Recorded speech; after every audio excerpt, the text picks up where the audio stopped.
This October conference will now be recorded. 22 at 6 p.m. Thank you to those that are listening to our live audio feed. Just a reminder that those that wish to make public comments during the meeting are encouraged to attend in person in our chambers or send their comments to the town clerk prior to the meeting. Town Clerk Avery, would you please call the roll? Vice Mayor DeHassett, Present. Mayor Herbert, Here. Commissioner Cos, Here. Commissioner Vaishalik, Here. and for the record, Commissioner Pugh is absent with notice. All right then. Please rise and join me for the Pledge of Allegiance. I pledge allegiance to the flag of the United States of America and to the republic for which it stands, one nation, under God, indivisible, with liberty and justice for all.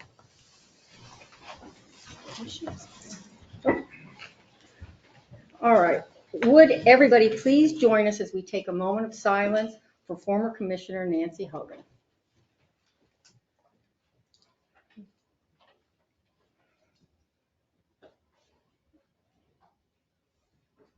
Thank you very much. I would also, while I have the chance, like to say Rita Taylor, who was our former town clerk, and she's been at Gulfstream for 30 years or something, 90, is just retired. She retired on Friday. So I just want to give a shout out to Rita. She'll be in Briney. You can say hello to her when she gets that trailer going. So, thinking of her. All right then. Are there any additions, deletions, modifications to the agenda?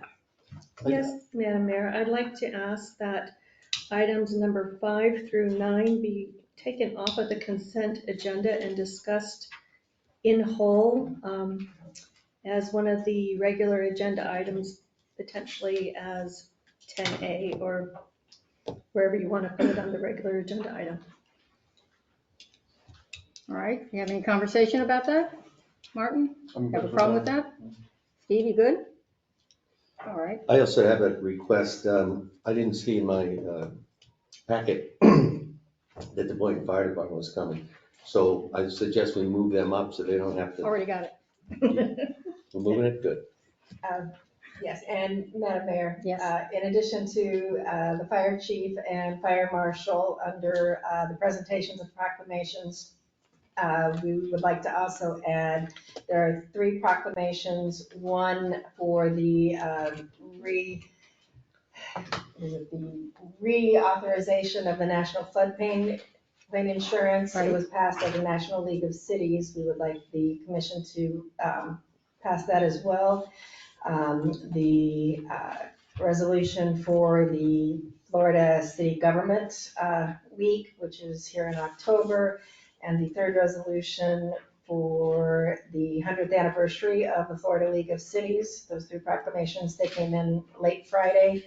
And lastly, the recognition of the Ocean Ridge Employee of the Quarter under presentations and proclamations. All right then.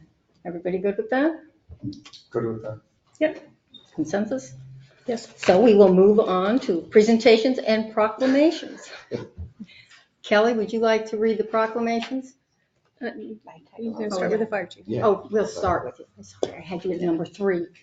By all means, we'd like to welcome Boynton Beach Fire Chief, Fire Rescue. Hello, everyone. Hugh Bruder, Mayor, Commissioners, Vice Mayor, Fire Chief for Boynton Beach Fire Rescue. I've been with Boynton Beach now about 2 years. I was hired as a deputy chief, and about 4 months ago, I moved into the fire chief position, and I apologize I haven't had a chance to come before you and make sure that all of your needs were being met and answering any questions you may have.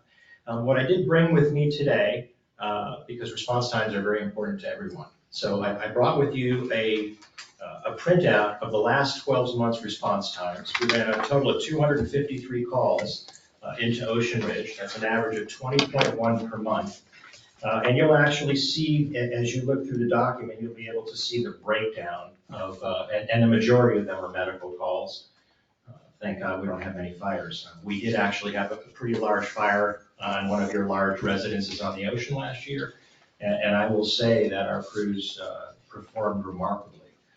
We're able to get to the house pretty quickly and make a stop. Now, there was significant damage, but we were able to prevent the whole property from being lost, which could have been the case. But one of the things that's very important to us is trying to maintain and reduce these response times to below the national 8-minute mark. And you do have a few that are over that mark. What I did is I had my staff pull for me times to see, are they times when we're having higher traffic? Are they times when the bridge may be up? So we're trying to identify so that we can try to correct those times when we are over the national average. Right now, in doing some math, your average response time right now across the board is 7.39 minutes. It's not good enough for me. I'd love to get you guys down into the 5 or 6 minute range, and I think we can do that. One of the things we are doing at Boynton Beach Fire Rescue in conjunction with our PD, because our PD runs the dispatch center. But since my arrival, I retired from Dade County after 30 years, and I was a communications chief down there. So one of the things that I'm trying to do is through a grant, we're looking at purchasing a new station recall system. The station recall system will cut 60 seconds off of our response times. Now that's very, very significant. So we're hoping we can implement that in this 22-23 budget year. The grant's been written, but we've got several other grants out there that we were supposed to find out about, and it's been 6 or 8 months over the deadline, and we still haven't even found out if we've been awarded the grant. So it's going to take some time, but I just want to assure you and your residents that it is a concern to us at Boynton Beach Fire Department, and we are trying to make moves to reduce those response times when necessary. So I did bring my fire marshal as well, Kathy Klein, if any of you have any questions relating to any plans, review, or anything relating to the fire marshal's office. But at this time, I'm open to any questions that any of you may have. Anybody have any questions for Chief? Where was the dumpster fire? One dumpster fire in town. Yeah, that happens. Yeah, it does. That happens. Believe it or not, it happens more often than not. Someone will put something incendiary in there, or toss a cigarette in there, or something smoldering. Combustible. Quite a bit. The problem occurs when it's next to an occupancy. Yeah. That's the problem. I have a general question with the bridges. Is there a way for you guys to communicate with the bridge tenders? And to just make sure that the bridges, if you have a call that comes into Ocean Ridge, you press a button, the bridge tender gets a notice. Bridge needs to stay down for the next 5-10 minutes, or if the bridge is open, immediately close it. Yeah, and that's an excellent suggestion, and I will take that back and look into it. I've never actually thought about that, but that's something that we can look into. I'm sure once the bridge is up and if there's a large vessel going through, obviously, we're gonna have to wait. But, if we can reach out to them, I'm willing to do that. We'll make some notes, and I'm sure either we can reach them by cell phone or on the radio. Okay. Definitely. Because our east end units, which are the units mainly responding here, are Station 4 and Station 1. Right. And they do carry marine radios because we do have marine ops, special operations units. So we do respond for water rescue. What I do also want to tell you, which I didn't tell you, is that we were just awarded a grant to completely redo the north dock at Oyer Park, and we're going to have a public safety dock so that we're going to have our fire boat and our police boat in there, so they'll be able to assist you guys when you need it. But we've also written a grant for a 28-foot fire boat. We realize that there's a tremendous dollar value of real estate on the water, and although we can access all these properties by land, it gives us a distinct advantage to be able to deploy quickly, not only to the cut and out to the ocean, but to the residences where we may have, high dollar vessels that may be behind these homes that may be on fire. So we're in the process now of purchasing a $400,000 fireboat and putting together with our special operations crew to make sure they're all trained to be able to deploy that asset to you all and your citizens as well. Excellent. Thank you very much. Anything else? Chief, anything you want to add there? No. Thank you for the partnership. Thank you so much. We really appreciate you all, and we're here. Anytime you need anything, reach out to us. We'll be there for you all. Thank you so much for coming. Thank you. Thank you, Kelly. All right, we have some recognitions. Kelly, would you like to work our way through that? Or shall we start with Chief? I'll be more Let's than go happy with to Chief. start. Okay. Billy, will you come forward for a minute, please? Take out the cameras. Come on, buddy. Yeah. So most everyone knows Billy, and I just yeah. want to read something that was written on Billy's behalf by fellow staff. I personally would like to commend Billy Armstrong for his hard work, dedication, and determination for the last quarter, which would be July through September. Billy was initially recognized and nominated by fellow employees for all of his effort and contributions to the town. As most of you are aware, Billy has worked for the town for over 12 years. Billy has contributed to the town in ways that will forever be remembered, long past Billy being an employee probably. Billy has used his expertise to accomplish projects with efficiency and without undue burden to the town, both financially and in many other ways. He goes above and beyond in every way possible to make sure projects are accomplished, and even uses his own personal tools and his own personal time and knowledge to make sure the projects are done. All of these things he does for the purpose of making sure the community is a better place and to make sure that all of you are kept safe.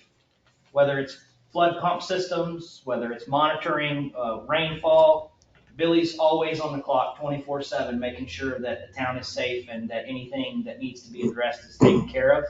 And we would like to recognize him as the employee of the quarter, and that comes with a nice certificate of appreciation as well as a gift card, a letter that goes in his personnel file.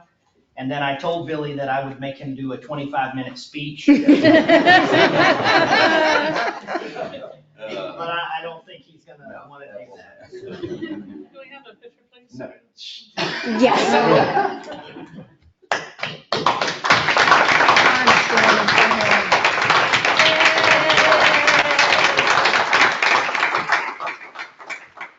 We appreciate you. Is that the only recognition we have from you this evening? Yes, thank you. All right, then we have the proclamations from Kelly. Thank you, Billy. Thank you, man. The first one, I'm reading by title. Resolution of the Florida League of Cities, INC, urging Congress to reauthorize the National Flood Insurance Program.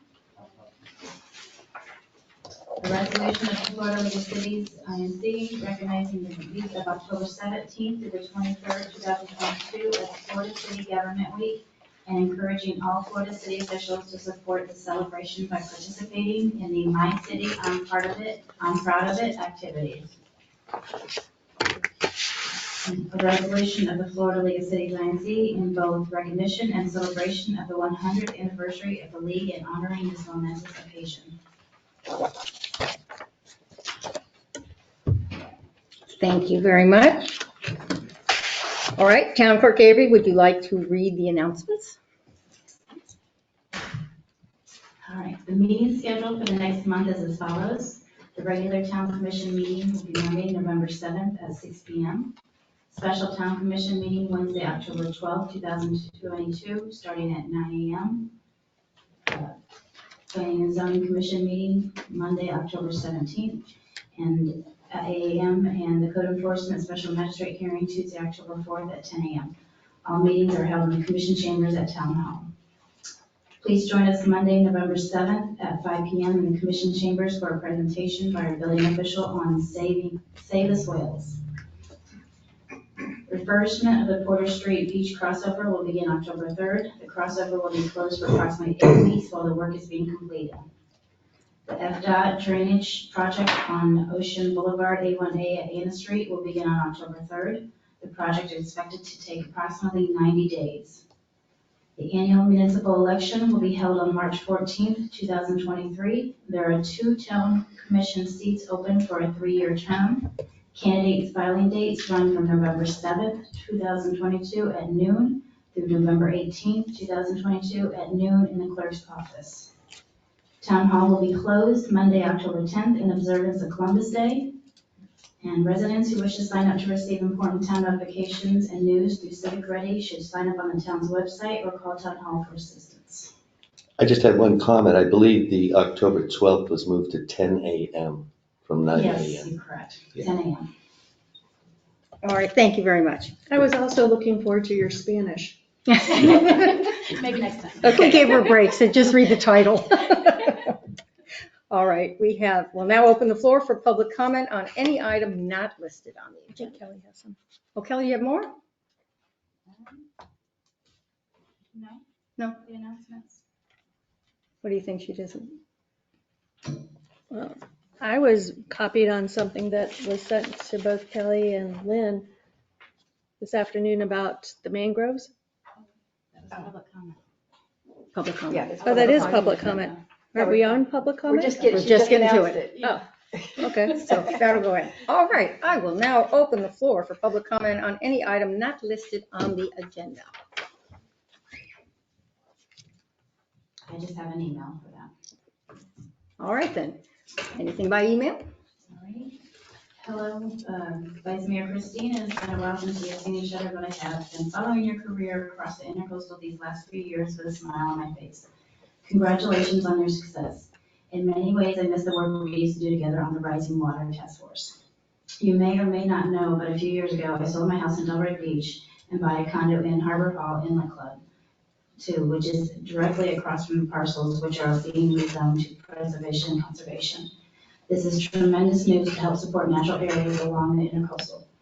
Oh, as a citizen of Boynton Beach, I want to express my support for this action and thank the Commission for their forward-thinking actions. Best regards, Nancy Schneider. Excellent.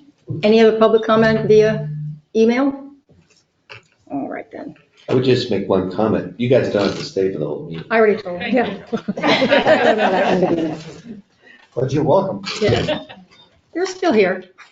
I just wanted you to hear the comment from the Boynton. I know, I like that worked I out. want to wait for public comments. Yeah. Thank you. All right then, approval of the consent agenda. Town Clerk Avery, will you please read the consent agenda into the record? Thanks so much. Acceptance of the revenue and expenditure reports for August 2022. Adoption of the minutes of July 25th, 2022. Special Town Commission meeting. Adoption of the minutes of September 19th, 2022, Special Town Commission meeting. And adopt the annual CRS floodplain management plan and progress report. All right then, I'll entertain a motion on approving consent agenda. I have one quick question because I was just asked about that. There's no minutes yet of the last commission meeting that we had, correct? You're working on it. The special meeting? No, the special meeting we have, but the actual commission meeting. I move to accept the consent agenda. Second.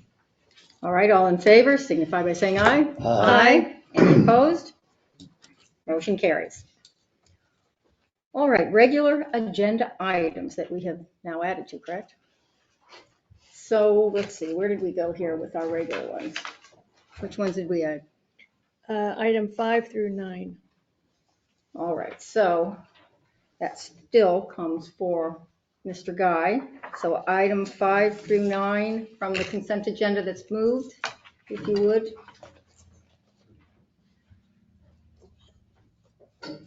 Thank you, Right Madam here. Mayor. Commissioners. So, what we have on the agenda today is one request for a waiver of a fee for a 6-month extension. This is for 95 Island Drive South, and we have 4 requests for extensions and fee waiver. Included in the minutes are memos about each application. With regards to the granting of the request, the building department takes no position on that, and, it's up to the discretion of the commission to make decisions about this. I'm available for any questions you may have with respect to any specific project.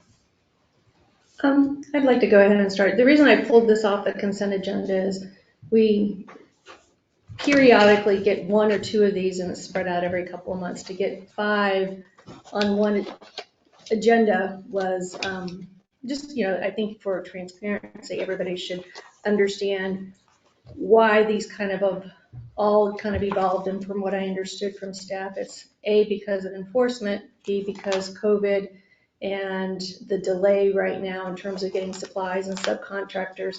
Also, once the governor initiates an emergency order, all bets are off for permitting and timing of permitting anyways. So I just thought it was good to go ahead and get that out. I guess my question that it leads to, because it's not insignificant money, if you add up all these fees, it's close to $67,000.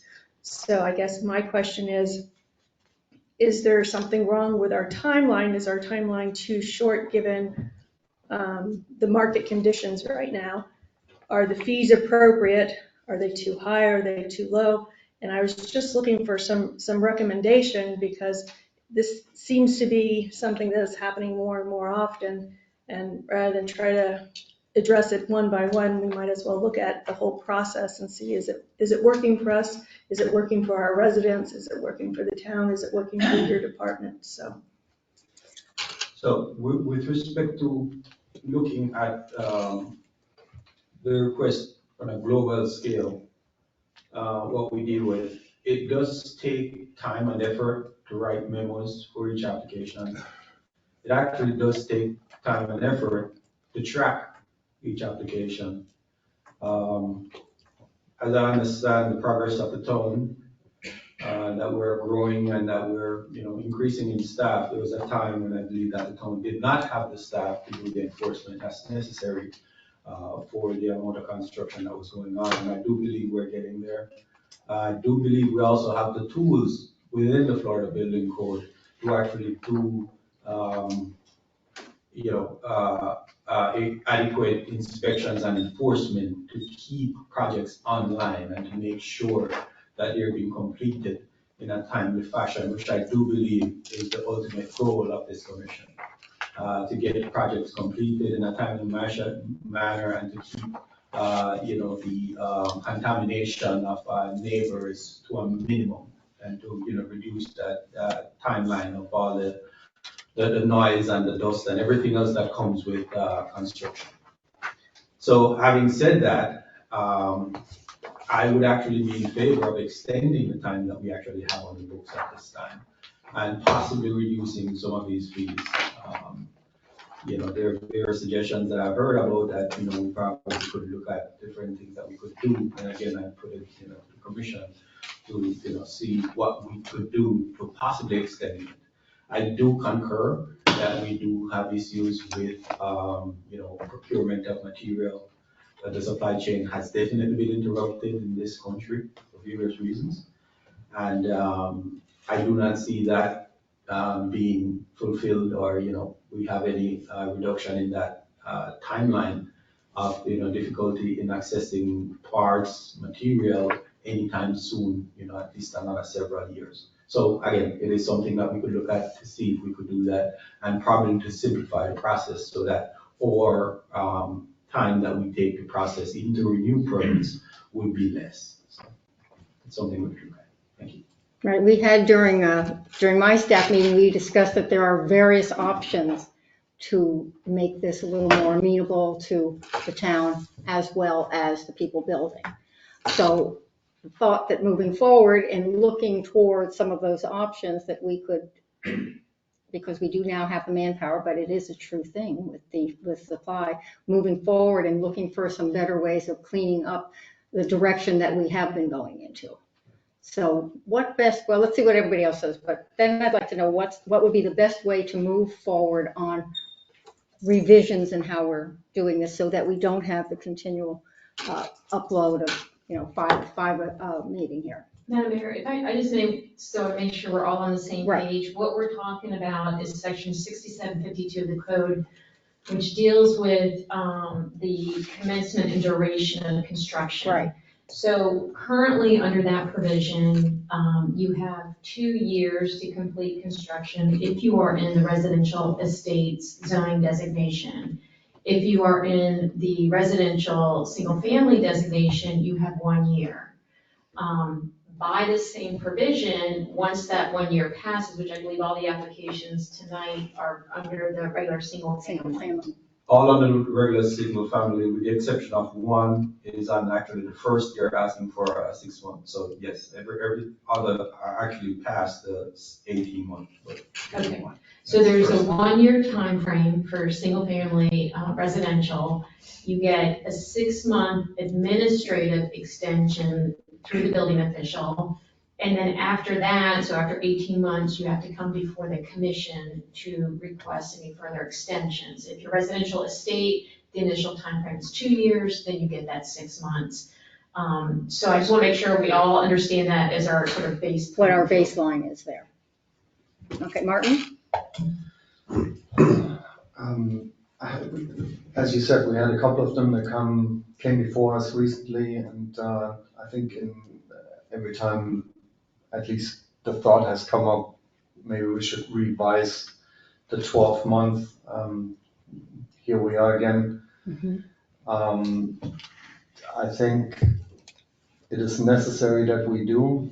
In our staff meeting today, we had discussions again about various options that might be available to us. I think one of the easiest, quickest options would be to simply say 12 months. It's unreasonable to build a house in 12 months at this point. I think we're all on the same page there. If we extend that to 24, and on the estate homes, I remember the house just south of the Melnick residence that was built 2 years ago. right? Yeah, the Drift. That was built 2 years ago. They did a phenomenal job managing that construction site, and they were out of the ground quick. They had, they had done, from what I could tell, everything right. And despite that, it took them close to the 2-year mark. And I think they came very, very close to the 2-year mark to finalize the building permit. So I think even on an estate lot, it would be a challenge to do it in 2 years, given the size of the construction. And maybe we should just add 12 months on each side so they don't have to come in front of us. They don't have additional costs. And that's probably the easiest way. And then there's other options that we had discussed that might be a way to go as well. I thought we discussed this a few months back, and I thought that we discussed giving you the authority to extend it without us getting involved, without fees getting involved, et cetera, et cetera. If I'm reading this one correct on 95 Island Drive South, the full year was up August 20th, 2022, and now they want to renew it for a 6-month period. The problem here is that costs $23,000. I would think that we could just say you could renew it till that time period, unless you feel in your professional opinion that somebody is doing something to take advantage of the situation. Supply chain is a real issue. And now with the hurricanes, all these subcontractors, workers, et cetera, are gonna flood to the West Coast. So it's gonna only get worse for several months. So I don't have any problem with Durrani having the ability, or let's call it the building department, having the ability to extend this without renewal fees, unless he thinks there's a problem. Christine? I believe he already has the authority for the extension, But he but wants he has to come to us for to the waive. fees. So I I guess, would reverse that. okay, so there's, I think there's a couple of different things at play, is the timeline, and are we setting people up for failure with a year and a 2-year timeline? So, and then also, at what point do fees really kick in? And, I'm always concerned that projects, the reason that, part of this is still a very salient issue is because of the pyramid.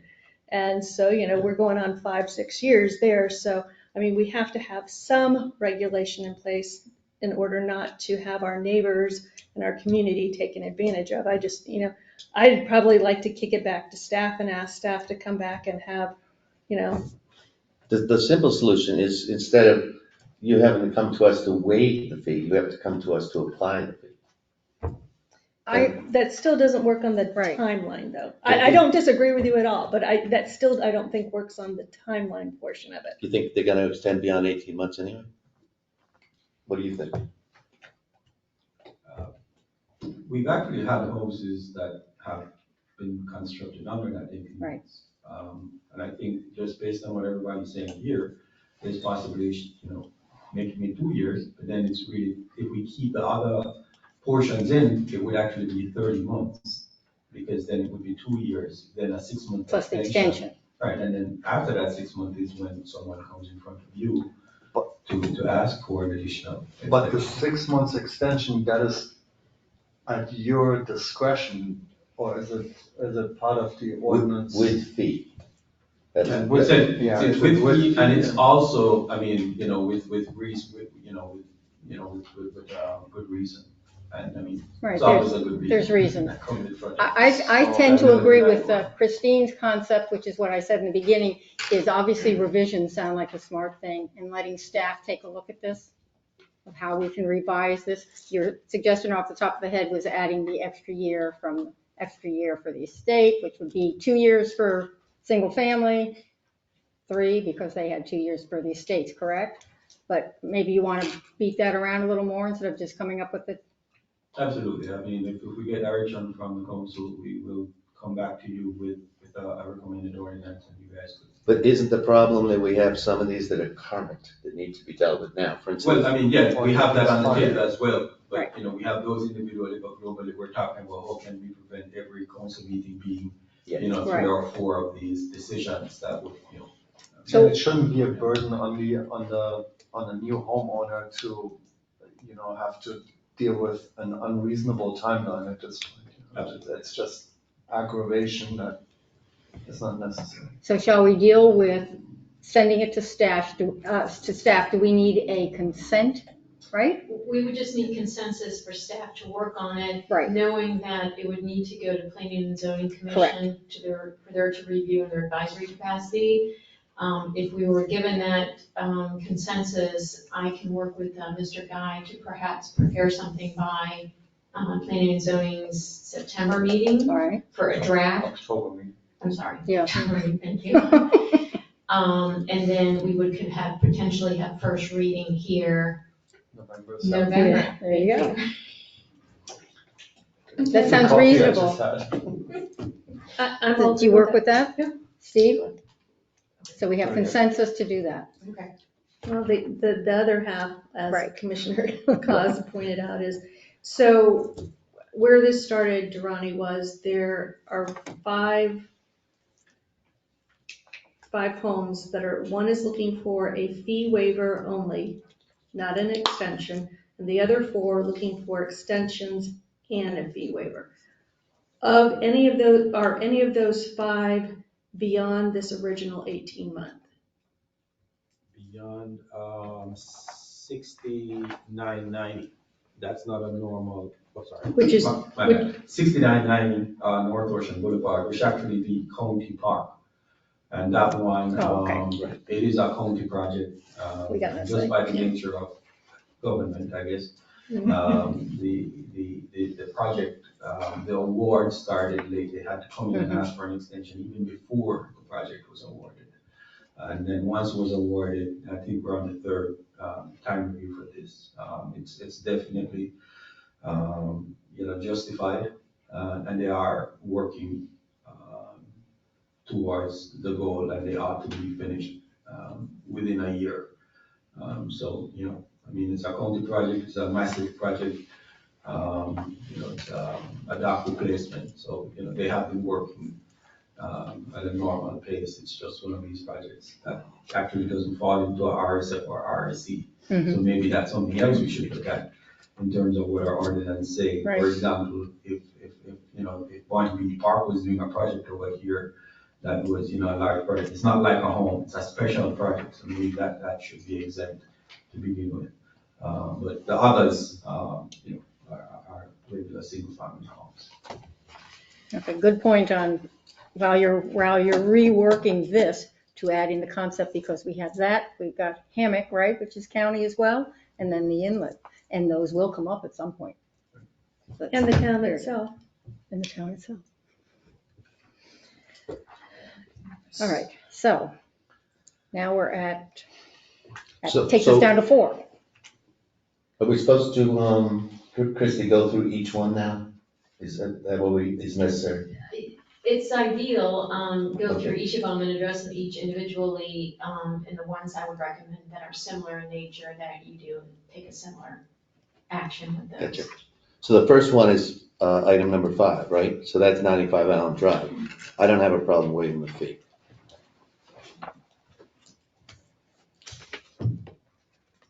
You making a motion? Do you want to discuss it further? Do you have any input on this, on them individually? Thanks, I do not, Okay. again, it's totally up to the discretion. Okay, so these are going to be situations very similar to what we're looking at revision wise, They're correct? all very similar, and the commission has actually waived fees for, some of these before, Right. and other properties in a similar position, so. Now, although, I'm just trying to think of everything before we just waive the fees, there are costs involved with administration and what have you. Is there anything that we think it's worth? I'm gonna say it's not significant, but, Okay. we. That's why I'm asking you. we waive if we want. All right, The only other thing I would say, is there any neighbors to 95 South? Do you want to say anything? No, okay. I think we would have heard. I'll make a motion to approve the request to waive the permit renewal fees for 95. Second. 11 South. All in favor? Aye. Aye. Aye. Any opposed? Motion carries. Item number 6 would be the 82. That's the County county pocket. part, so we skipped that, right? But just, no, you Well, have to You have approve to or still, disapprove. we still have to do it, Oh, right? same thing, so You should still ask for public comment for each of these. Oh, true. Well, you did for the first one. Okay, so now we'll go for you heard us all talk about, this one has to do with the refurbishing of the inlet. Do we have any public comment on that? Public comment closed. Anybody else have anything to say on this? We kind of danced around it. All right, Motion to approve request for building permit extension on 6990 North Ocean Boulevard, period of 18 months to expire on October 29th, 2023, and waive the permit renewal fee. Second. All in favor? Aye. Aye. Any opposed? Motion carries.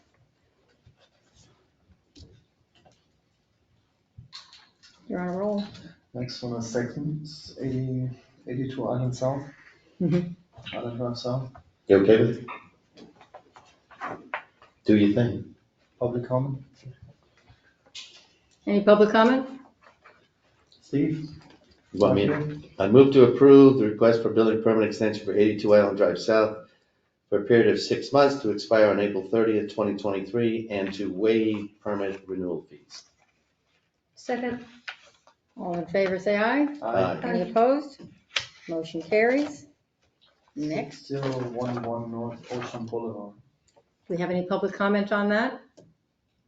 Public comment closed. Move to approve the request for building permit extension for 6011 North Ocean Boulevard for a period of 6 months to expire November 9th, 2022, and to waive the permit renewal fee. Wait a minute. November 9th, 2022? Yeah, Is this they back in time? expired, they expired already. Okay, so we're just catching up the paperwork? Yeah. This is the Well- background on this is a landscape permit. There was a question with landscaping being planted in the right of way. Right. And there was a right of way Delay. agreement that was entered into. Is this Simmons? Yes. Oh, okay. You made the motion? I made the motion. Second. Everybody in favor, say aye. Aye. Anyone opposed? Motion carries. And then we Last. have 28 Hudson Avenue. Do we have any public comment regarding 28 Hudson Avenue? Public comment closed. I did have a question Oh. for Mr. Guy. This one seems to be a little bit different than the other ones. So they have already used their initial first 6 months, is that correct? Yes, sorry. There was a request earlier this year, I believe, in May.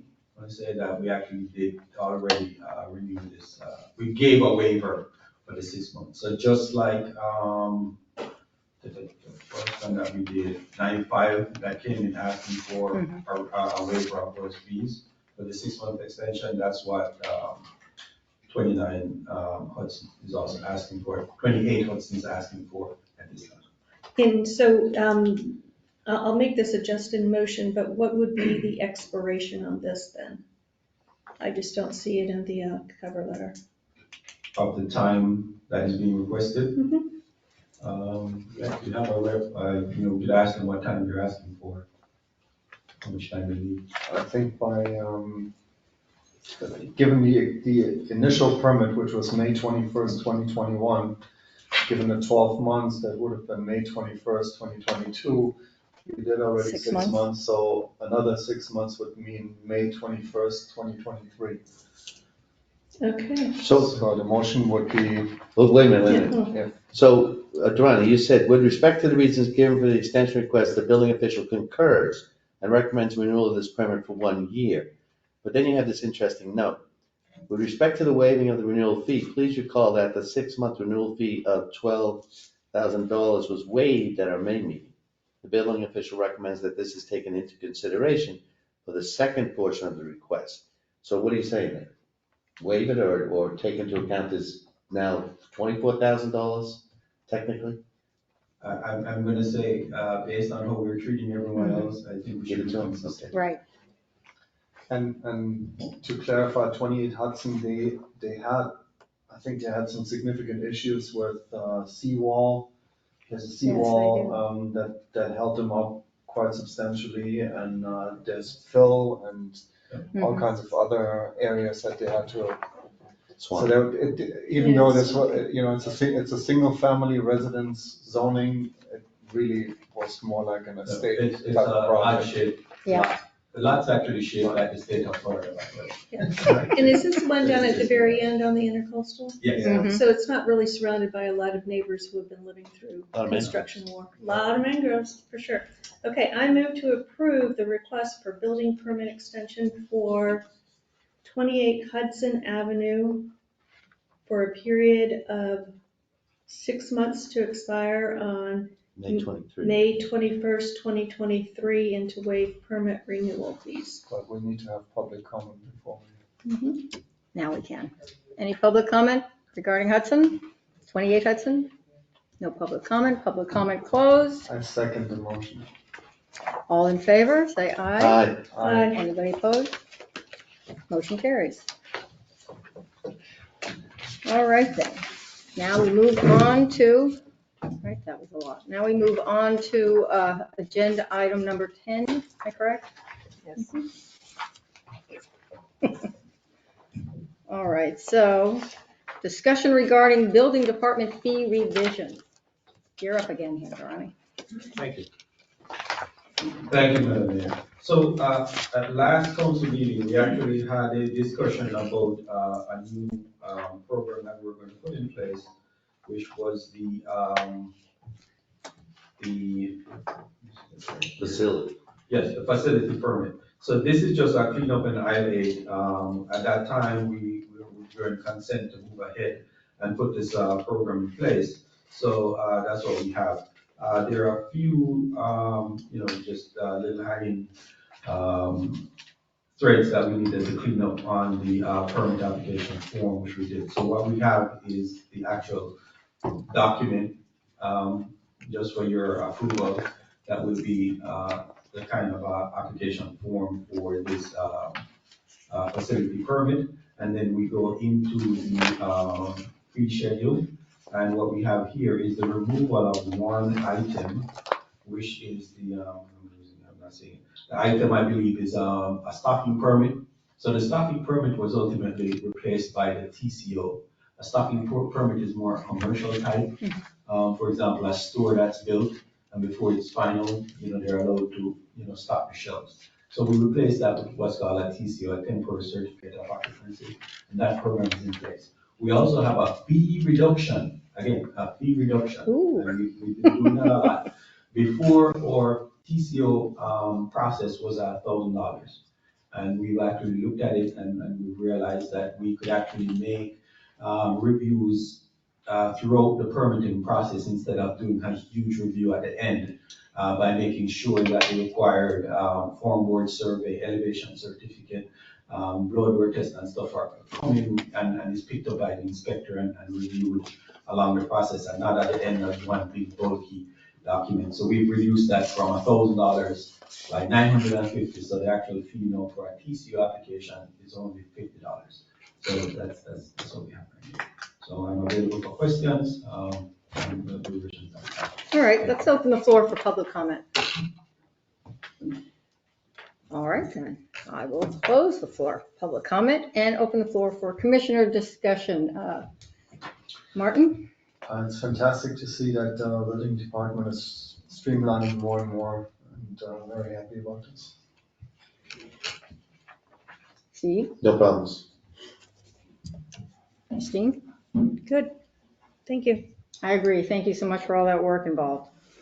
All right. I will entertain a motion on building department fee revisions. So moved. Second. All right. Everybody in favor, say aye. Aye. Anybody opposed? Motion carries. All right. Number 11 would be approve unbudgeted expenditure of $12,250 to Line Tech for installation of new 6-inch valve for emergency water line repair. Billy left us, huh? This could have been his. I can talk about it if you have any questions. All right. Lynn, would you like to update us on this? Certainly, Madam Mayor. During the week of September 24th, we experienced a water leak on North Ocean Boulevard near Anna Street. The Public Works Department, Billy, was able to enact a temporary fix, but to properly make the repair, a new 6-inch valve needs to be placed at that location. We received an estimate from Line Tech in the amount of $12,250, and the permanent repair will be placed during this week.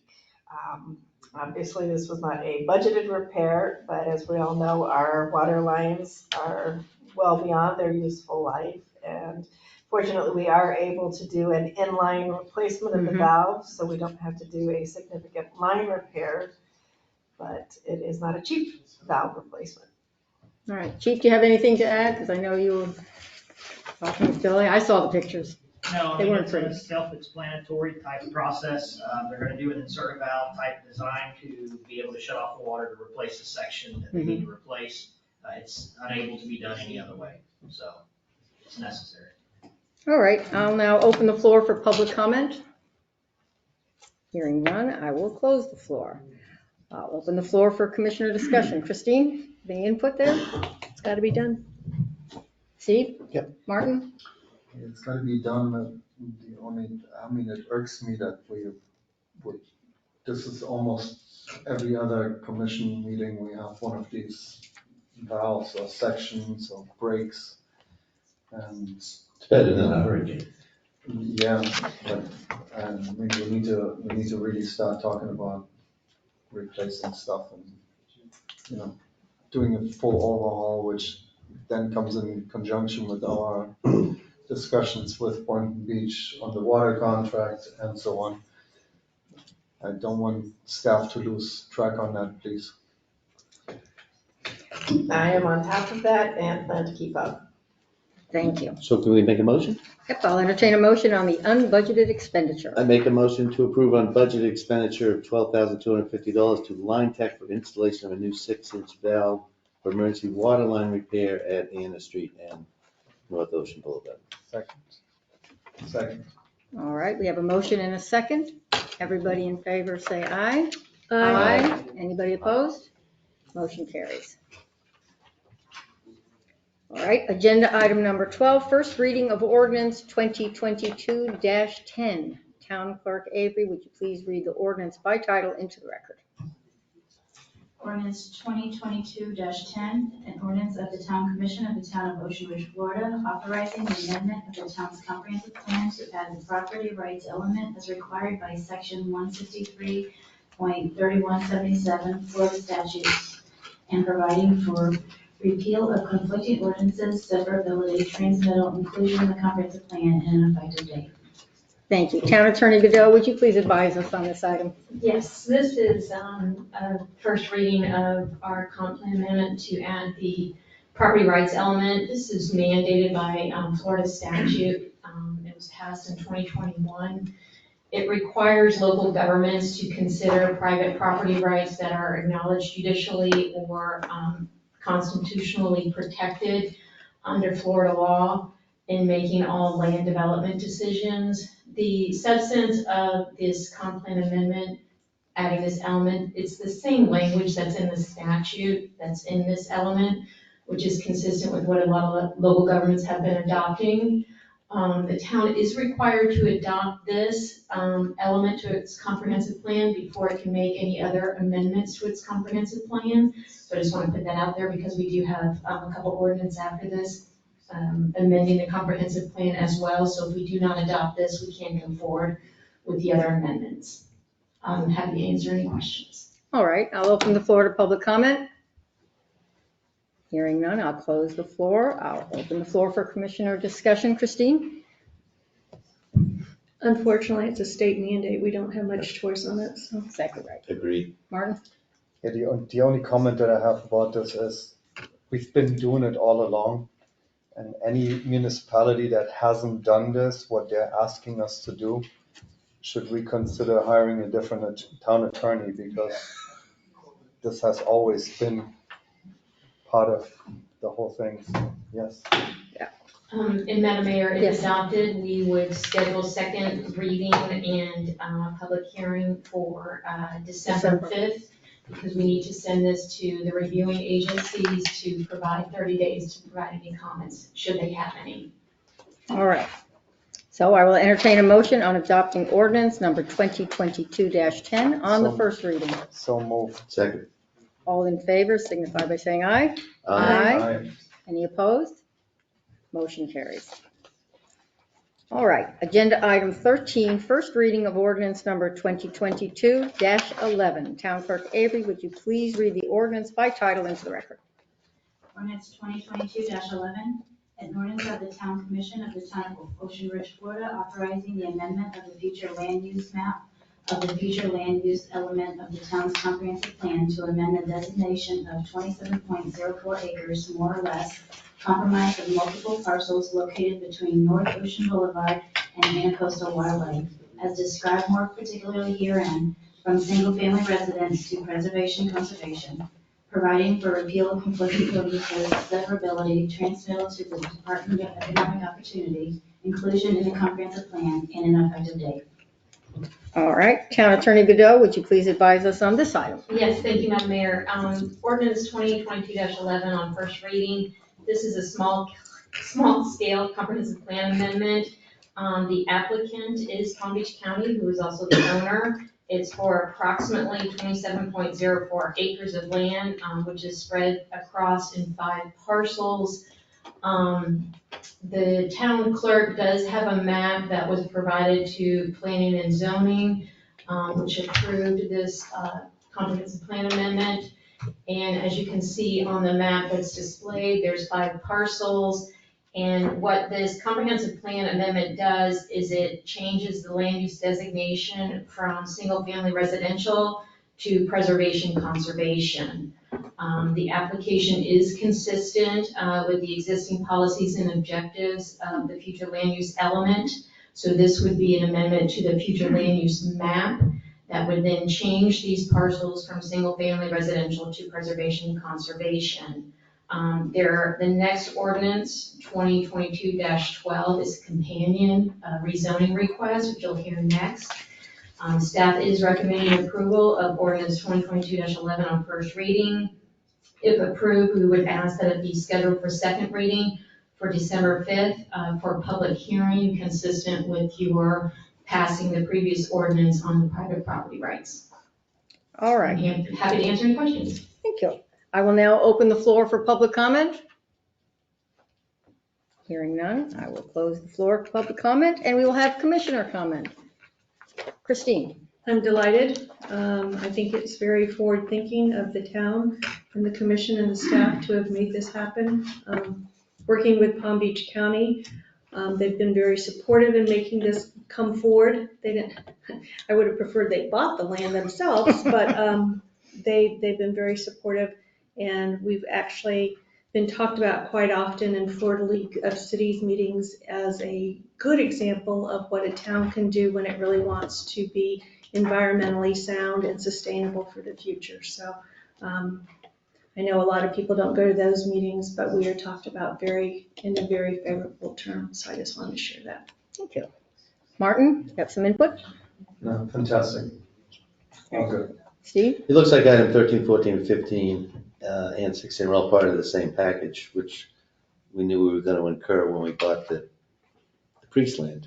Mm-hmm. So, Madam Mayor, just for clarification, the ordinance that's before you, 2022-11, This is for the county's parcels. Right. To change the comp plan amendment with it. What you'll hear next is also for the county's parcel, that's to rezone. Then the last two ordinances are for the town's parcel, All right, just to give you an Okay. overview of the four ordinances. So they need to be Individual. individually. Each Yeah, we one asked needs to be about done that one. individually. all right then, I'll entertain a motion on adopting ordinance number 2022-11 on first reading. So move. Do I hear a second? Second. All right, everybody in favor say aye. Aye. Anybody opposed? Motion carries. All right, agenda item 14, first reading of ordinance number 2022-12. Town Clerk Avery, please read the ordinance by title into the record. Ordinance 2022-12, an ordinance of the Town Commission of the Town of Ocean Ridge, Florida, providing a zoning change request for multiple parcels of land consisting of approximately 27.04 acres, more or less, located between North Ocean Boulevard and the Intercoastal Waterway, as more particularly described herein, from single-family residence zoning district to preservation conservation zoning district, and providing for changes to the official zoning map, repeal of conflicting ordinances, severability, and an effective date. All right, Town Attorney Godot, do you have something to add to this one? Yes, thank you, Madam Mayor. For this ordinance, this is the zoning change request by Palm Beach County, the owner of approximately 27.04 acres spread across 5 parcels within the town of Ocean Ridge, to change the zoning designation from single family to preservation conservation. We have found that this is consistent with the comprehensive plan policies and objectives for the future land use and conservation elements. Staff is recommending approval of ordinance 2022-12 on first reading and to schedule second reading and public hearing for December 5th. I'm happy to answer any questions. All right, I'll now open the floor for public comment. Hearing none, I will close the floor and open for commissioner discussion. Christine? I think I said it all before. I think you did. Yep. Steve? Same. Martin, I'll entertain a motion. So move. Well, if we're going to do it that way, ordinance number 2022-12 on first reading. Yes, so moved. Nelson. Second. All right, everybody in favor say aye. Aye. Anybody opposed? Motion carries. All right, agenda item, we are blowing through these. Number 15, Town Clerk Avery, please read the ordinance by title into record. Ordinance 2022-13, an ordinance of the Town Commission of the Town of Ocean Ridge, Florida, authorizing the amendment of the future land use map of the future land element of the town's comprehensive plan to amend the designation of 9.13 acres, more or less, located northwest of Town Hall along the Intercoastal Waterway, west of North Ocean Boulevard, as more particularly described herein, from single-family residence to preservation conservation, and providing for repeal of conflicting ordinances, severability, transmittal to the Department of Economic Opportunity, inclusion in the comprehensive plan, and an effective date. All right, I will open the floor for public comment. Hearing none, I will close the floor. I will open it for commissioner discussion. Ditto. Steve? I think it's great, 27 plus 9, so let's call it 10. So we got 37 acres now, locked away. Ka-ching. Martin, we good? Okay. All right, I'll entertain a motion on adopting ordinance 2022-13 on first reading. So moved. I'll second.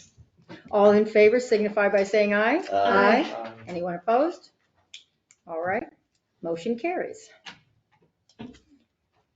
We still at it here. Okay, agenda item number 16. First reading of ordinance 2022-14, please.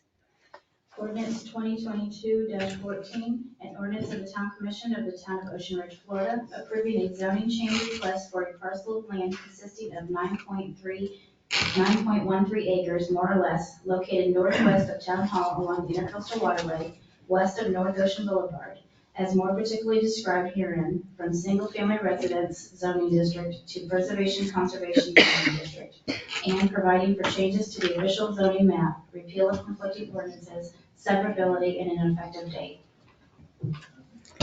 Town Attorney Godot, would you please advise us on this item? Thank you, Madam Mayor. This ordinance 2022-14 is a companion item to 22-13 that you just passed on first reading. This is the zoning change request that would change the town's parcel of 9.3 acres, more or less, from single-family residential zoning designation to preservation conservation zoning designation, along with ordinance 2022-13. If approved on first reading, we'd ask that this be set for second reading on December 5th and for a public hearing. Happy to answer any questions. I'll now open the floor for public comment. Hearing none, we will close the floor. Commissioner comments? Can I just make a motion? Commissioner comments? Can I just make a motion? That's my Is that- comment. No, because you're gonna cry. That's my comment. Okay. I second, I'm not gonna I cry. second the No, comment. no, I'm no, I thought excited. you were crying. No. No comment. Okay, I'm just gonna say, I'm so proud of everybody, staff included. This is really a big kudo for us. League of Cities loves us. I love us. This is great. All right, I'll entertain a motion on, what are we on, 2022-14 on first reading. So moved. Second. Everybody in favor, say aye. Aye. Anybody opposed? Motion carried. You know, right? Okay. Where are we here? We're 17. Okay, agenda item 17. Discussion, are we on discussion regarding P&Z to consider minimum requirements of size, diameter, etc. of shade trees, as well as the minimum amount of shade trees required per number, lot size, square footage. Commissioner Bieslak, would you please update us? Actually, I'm gonna move this into the P&Z workshop that we have scheduled, because that's really where I wanted to have it in the first place. I just didn't want to delay it any further. It's something that needs to get discussed, and as long as we have it on the joint P&Z, I think we're gonna be on the right track. So I'm gonna move that item off. All right, do we need a consensus for that, Christie? To move this and ask, all right, Please. everybody in favor? Yes. Steve? Yeah. Okay, and Lynn, will you add that to our list? I did. All right then, consensus for the workshop item. All right, let's Can we see. talk about the workshop just for a second? Would you like to? No? Okay. I didn't even look. I didn't Which look. one? Excuse Oh. me, can we have public comment? Would you like to make a comment on the Absolutely. workshop? No, public planning and zoning on that topic. Yeah. That's why I'm here. Okay, we moved for a consensus to put it to the workshop, but if you would like to come forward and talk about 100%, this. yes. I didn't spend an hour here for no reason. You don't like us anymore? Never have, but that's a whole other topic. Oh. So, in essence of time, because I know I only have 3 minutes, I wrote this down, so excuse me or forgive me for reading. But it's my understanding the Planning and Zoning Board would be asking for even more authority. They are now asking for authority to dictate the specific types of trees that must be planted on our new builds. I know I speak for many residents and the future homeowners of Ocean Ridge that we are of the opinion that the board has already had too much authority. Instead of acting like a legal board, they're acting more like an HOA, a glorified HOA in fact, subjecting newer residents and buildings to the subjective opinions. The Planning and Zoning Board exists to ensure current compliance to the existing codes, not to force their personal and future opinions on future personal residents. The examples of inconsistencies of current decisions are too numerous to list in 5 minutes. For example, the Pyramid House. As I drive around Ocean Ridge, there are many infractions of the board and the current commissioners that I wonder how many of you would be under compliance. Many of them, I'm sure, are here tonight. The attitude I have of mine, so I don't care about this. My authority, the more authority you give this board, the more reflection of the current commission. The next thing you know, the board will be dictating the color of the paint, how law and other preferences. The type of oversight and control must stop. We already see that many people and builders don't even want to build in Ocean Ridge because of the onerous and unnecessary oversight. As a community of multi-million-dollar homes, we deserve the privilege of what we want as long as it satisfies the current codes on the books. I've attended the last planning meetings and the condescension and the tone of the board members was astounding. But of course, they already have their houses and they're fine. Unlike many of here tonight, I have no dog in the fight. I'm not gonna run for any positions. I'm not gonna run for anything on the commission, but here's what I care about. That everybody has the freedom to decide what they want and everybody is treated with equity. I will be here very hard to work no matter how long it takes. If this commission decides to give even more authority to the current board, you are putting your own current positions at risk, allowing these specific factions in this town to control your decisions, and it must stop. Regular visits by specific residents of this town and the town manager and others to dictate their personal references must stop. Maybe it's time for the inmates to retake the prison, as was so elegantly put earlier this year. Yes, we didn't forget that. You can sigh all you want. That's the truth. So many of you residents have had enough. We will eventually make a change, maybe not now, but someday. And that I want on record, because that's the reason I said it. And don't forget it. All right then. I feel like since that came on my agenda item, I feel like I want to clarify something. Really? Yes, yes. All right. The Commissioner comment. The item that I had put on there does not, under any circumstance, give the planning and zoning board more authority. It was never intended that way. It is to clarify what constitutes a shade tree and what constitutes not a shade tree, or how big a shade tree that is planted on a new property in size should be. It's an ordinance that is on the book, that is unclear, and as far as the planning and zoning board is being asked to weigh into this, we'd like to get opinion from them. They're not dictating, they're not legislating, they're simply giving an opinion on what they believe, the 5 board members there, what they believe should constitute a shade tree. And then we take it under advisement to clarify, if it even comes that far, if there needs to be a clarification within the code. So it is not giving the P&Z board additional authority by any means, completely misunderstood. It's to help us get an opinion from 5 other members that are consistently part What? of them. Did you, please? No, we're not going to have that, please. All right, respect for everybody. You're not on the board. I'm not addressing them. It doesn't matter. The board is part of this, please. Victor? No. No. Sorry, we're all tired of this. Chief? You can cheat all Christi, you want. please. Now, if you would like to stay in the meeting, you have to treat everybody with respect. All right, we have P&Z here. P&Z is part of the town. We're part of the town. Please, just show, So am I, and so I know, but public comment's closed. Sit. And during public comment, you said I could address you, and I didn't. Did I? So Please, Victor, he made a please. retort, and I can't answer. Victor, I please, don't want to hear it. don't make me ask you to leave. You can ask me to leave all you want. Do we really need to go there? Well, I'm not up for election. Oh, really? Yeah. Madam Mayor? Yes, would you If I please could give get- me some can I get direction a here? Point of order. Please. Public comment, you have your 3 minutes. Once it's done, the preference is that if you want to have public comment, come up to the mic. Let's not do it from this seat, and that's under our rules of decorum. Please. Thank you. So I have a comment. Martin, number 17, if you want it to say what you just verbally described, when we get to the P&Z joint meeting, you should rewrite that. That might be the case. All right, so we have consensus to put this subject on the P&Z workshop, correct? We don't need to vote on that, we're good to go? That's it. All right, Workshop item. exactly right. All right, 18, discussion regarding grandfathering of existing homes built prior to a certain date to be grandfathered in RSFE district between Anna Street to the north and Corrine Street to the south and east of A1A to the ocean.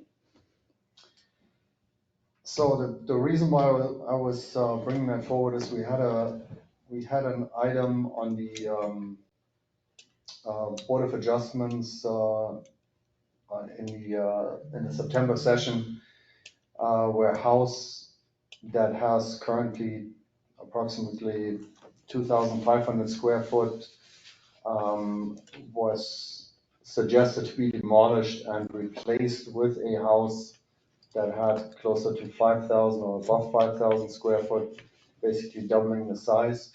Those lots are non-conforming lots pretty much as they sit, or most of the structures on those lots definitely are non-conforming lots, non-conforming structures.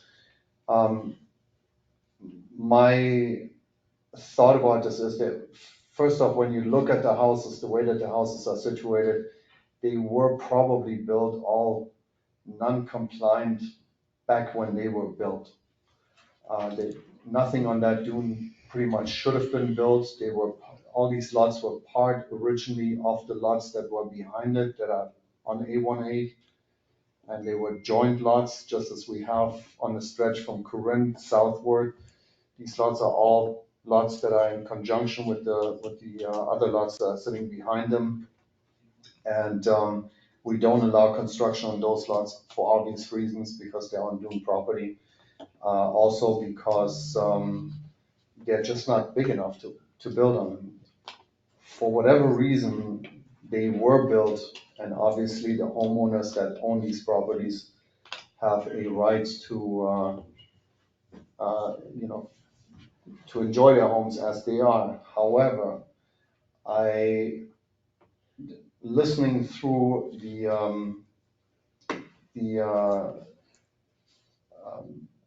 Board of Adjustments, thank you. Through the Board of Adjustments and how the arguments went back and forth, it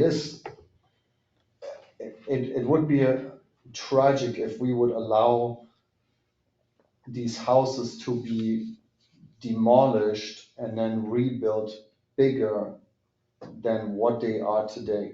I think there has to be some sort of limitation as to what you can do on these properties. Obviously, if the house gets demolished, you have the right to have it rebuilt, and the right to have it rebuilt is clearly defined by the state as a like-kind structure, meaning same square footage, same everything that was there within the same parameters of what was there, not by encroaching further into setbacks, not by encroaching into the height of the current structures that are there. So my thought here for discussion is, should we put a limit onto what can be done on this very specific stretch of road? Okay, I would have gone to Attorney Godot. I thought you were going to move this elsewhere. I didn't want to interrupt you. Attorney Godot, would you like to advise us here? So the area that he's speaking about, there's about 15 parcels there in that area, and it's at the southern end of the residential estates zoning district. And, one of the thoughts that we had when this issue came before the Board of Adjustment was that there may have been an intention that the parcels on the west side and east side of Old Ocean in the southern area of residential estates was identified for this particular zoning so that they were always developed together. But that was done years ago, so we don't know if that truly was the intent, but as was stated, they are not legal lots of record. Certainly the one that came before Board of Adjustment, the research that was done by our planner showed that it was not a legal lot of record, and that's why they had to come forward for 5 variances. What has come up in the past is, do you look at this area and perhaps designate it through a perhaps special exception that you would then allow for something to happen where it could be redeveloped consistent with its current footprint and height limitations. There's different ways you could address it. What my recommendation would be is it's something that really needs to be studied, and perhaps it could be moved to a joint meeting to bring the issue up with the Planning and Zoning Commission, and ultimately perhaps consensus for planning and zoning to consider the best option of how to allow these property owners to potentially redevelop without having to come for a variance or multiple variances, but some parameters that would allow for some development in this area, because it is a very odd situation. Right, special little place. Okay, thank you. Basically, most of these houses, if not all of these houses, are encroaching in setbacks. Mm-hmm. As we have our definitions of setbacks as of today, none of these houses would be technically compliant. So whatever happens there, they would have to come back, they would have to ask for the Board of Adjustment to look into each individual case. And I, it just does not make sense for this particular section, to do that in case they want to rebuild. Let me ask you this, would you think this would be another item that we should, because this is your discussion We item? can definitely move this also into the workshop. I don't want to overfill the workshop. This is We more got like a lot, spitballing right now. I think you're including the houses on the west side of Vienna. On the east side of Vienna, I believe it's only 6 or 7, because I used to live there. It's the north and south between Anna. Between Anna and Corinne. Corinne Street Right. on Old Ocean. Right, I know On exactly. the east side of Old Ocean, they're definitely non-conforming Right. lots. Correct. On the west side, all of them except the most southern property are actually non-conforming inside in terms of width, overall square footage, or the width of the lot. Okay, so just so everyone understands, residential single family is X size lot. Back in the day, the ones on the ocean ran all the way to A1A, so it was a huge chunk of land, so therefore it's a residential single family estate, which then allowed you to build a larger house because you had more land. And then when people started selling off their oceanfront parcel, or the oceanfront owner started selling off his western parcel across the street, that's when this problem arises. But back to my original point, I believe there's only 6 or 7 houses. I don't, 7. and does anyone know what currently is in the code? Because I'm under the impression they have to stay within the footprint. Not necessarily the volume, but within the footprint. All I can speak to is the specific property that came before Board of Adjustment Right. last week. And it was not a conforming lot of record for lot width, which I believe is. Which is a separate issue than what he wanted to build. Well, no, because in order to build, your lot has to be 100 square feet across, or 100 feet across. It's only 70. Right. So they can't build on that size lot. It's not a buildable lot. But there is an existing house on that lot. My understanding from numerous discussions about that specific area of town is they're allowed to stay inside the footprint. In fact, 3 houses to the south, remember the Stock House? Who was here for that? He took a house like that and stayed within the volume that was already there when he renovated it. And that may be true. What we were looking at for the Board of Adjustment was an application to more than double Extend size, volume. the size of the house. So they had to Squeeze it get out. 5 variants, which would provide the lot width, the square footage, the CCCL, there's 2 provisions in that, and also a side setback. So given what came forward with the application, that's what we're looking at. If the application were different and it was within the footprint, they would not have required 5 variances. And the other thing that was unique with that particular application was that lot was not a grandfathered lot. Correct? Because of paperwork. Right. In reality, it was, but it wasn't, it didn't have the final check mark in town hall. Correct, it wasn't a legal lot of record. Right, so, back to, Which is would amazing you like how to it's put it, selling. well, I lived right up there across the street as a little kid, there was nothing there but that one gray house.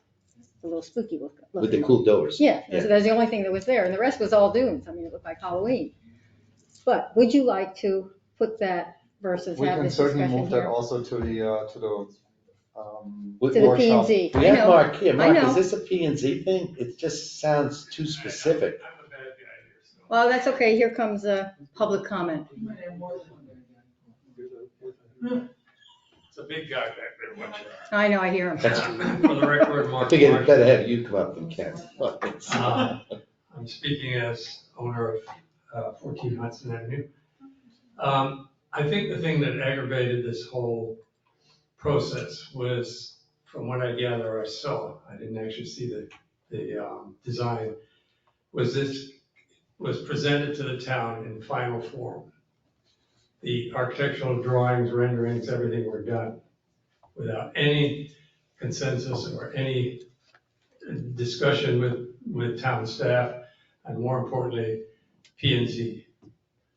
And it was a blatant violation of what the ordinance refers to in terms of how you apply it to yeah, so that, I think, put a stigma on it right away. But technically, 5 variances is very uncommon. And it's something, and again, I speak not as the planning and zone person, but I'm saying that I deal with this professionally in many towns in the area. And to have 5 variances without any consultation with staff or any kind of review committee is not only arrogant, it's irresponsible. And I just cannot understand how that could take place. That's my. So what do you suggest we do here? Is this something you want to tackle on P&Z? It sounds to me like it's We very. have introduced extending non-conformity, especially in setbacks. We're allowing that under certain conditions. This ignored all that criteria. But except for this, is this something that you think, because you seem to I want to talk to don't- grandfather? again, I'll speak for personal, I've worked. Okay, so we're not going to ask you P&Z World. All right. Yeah, this is me personally. The house was owned by one of my best friends. I did a scheme on the existing footprint that increased it to, I think, 3,800 square feet within the same footprint. So I know things can be done there. But this was just arrogance out of control. Okay, so forget about the arrogance. You had a plan that you thought would get through the Ocean Ridge codes at 3,800, even though the house is currently 2,000. 5,000 something. So that's what I'm talking about. Adding a There are second codes we're trying to make a decision in a vacuum. There are codes existing here that allowed you as an expert architect and great knowledge of Ocean Ridge to build a 3,800 square foot house that would have been permitted. On a 2-story version. Yeah. Right, Mhm. so where's that code? You see what I'm asking here, Christie? Where's that? So How you're does Mark saying, do know we that? need more? Are you saying, do we Right. need more? How do you know that and no one else knows? Because he did the drawing. No, because you're following the guidelines that set out. So in the there are planning guidelines zone. in place to take care of that strip of homes. That's my point. It's unique, but I want to repeat it one more time because I know the history. Those lots were, if they weren't unified, they were accepted as joint lots. Right. From ownership on the east and west. Yeah. So they had more than sufficient property or square footage in terms of land to classify as a single family estate lot. To build the homes. And my point to that was that by the way that the ordinance is, when you're looking at your suggestion of going from a 2,000, say I think it was under 2,500 square feet to 3,800 square feet, by going 2-story, now you're going 2-story. Again, originally this was one lot, the oceanfront side and the west side of Old Ocean. In that case, you're not taking the view from the other lot that the other lot has enjoyed. And But it would and I'm impact it blocking over the that. second Yeah, story. once Yeah, they but bring it up. that's life. But again, let me clarify Right. one thing. Back when that was being studied for development, the ordinances are different in terms of land area. And it's two separate things, so taking the view away has nothing to do anymore, because they're not. That's correct. Can I address this from a 30,000 foot level? I think we're getting We're getting into some of the specifics. What you're suggesting is look at this area, and does this area need some type of overlay district or a different ordinance to address these either 6 to 7 parcels that may exist? That's the question on the table. Right. And I think that question on the table, regardless of what came in front of Board of Adjustments just Right, exemplified the problem. correct. So the question They is, brought do this to we, the fore. do we want to do that or do we not? Because I think for us to continue this Well, I think discussion that, is if I not going could, much further. Vice Mayor, that's kind of what we want to discuss in the workshop. Oh, you want to? Okay.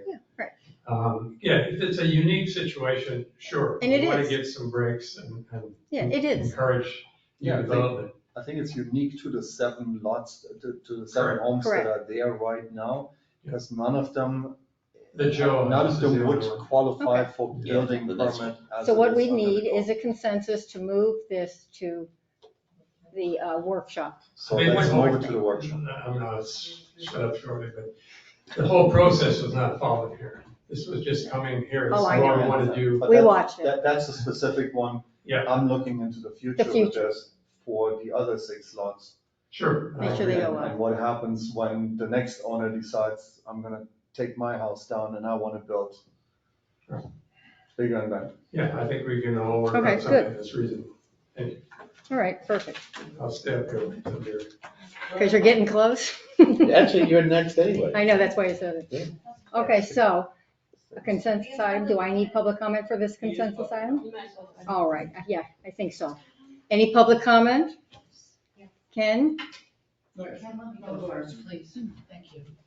I'm raising my hand. Real quick question, Stella Cole, 204 Beachway. When is this workshop? We're setting a date. We're working on the date. Okay, well, that's what I wanted to know. Mhm. You're gonna publicize Oh, that. absolutely. That's the only question I had. Just like last year. What dates are you out of town? Thank you. Mr. Khalil? Thank you. Ken Khalil, 86 Island Drive South, Ocean Ridge. Mayor, Commissioners. Wholeheartedly agree with the town attorney on what she said, and I applaud, because that's the right thing to do. I agree in part with my good friend, Mr. Marsh. Like him, I've been dealing with these issues around the state of Florida, not only in our community, but in many counties within the state. So I'm very familiar how this stuff works, very familiar. If a property needs, without getting into specifics, because I can't comment on that specific property, but just in general, you should ask yourself why we need a variance for something. There's an issue, there's a problem that has to do it, and we shouldn't use the Board of Adjustment. And I've sat on the Board of Adjustment, so I have a long history in this town with respect to that. We shouldn't use the Board of Adjustment as an approval zone, and that's what I'm commenting. So when you go through this exercise, and I would think it's more than just a workshop, because I think you're gonna have too many topics on it. I think it deserves dedicated attention, and it should go to P and Z first, and then come before you. I think that is the proper protocol. But keep in mind that the government, in my view, should have a compelling reason for what they're doing, because you are impacting several homeowners. And it's not, shouldn't be taken lightly. Oh, let's not let them do, I'm not saying you are. But it just kills me when I hear a commissioner say, oh, we won't let them do this, and we won't let them do that. This is somebody's home.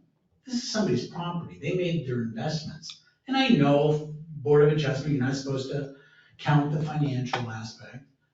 But the reality is, if this was your home, you sure as hell would be doing that. Amen.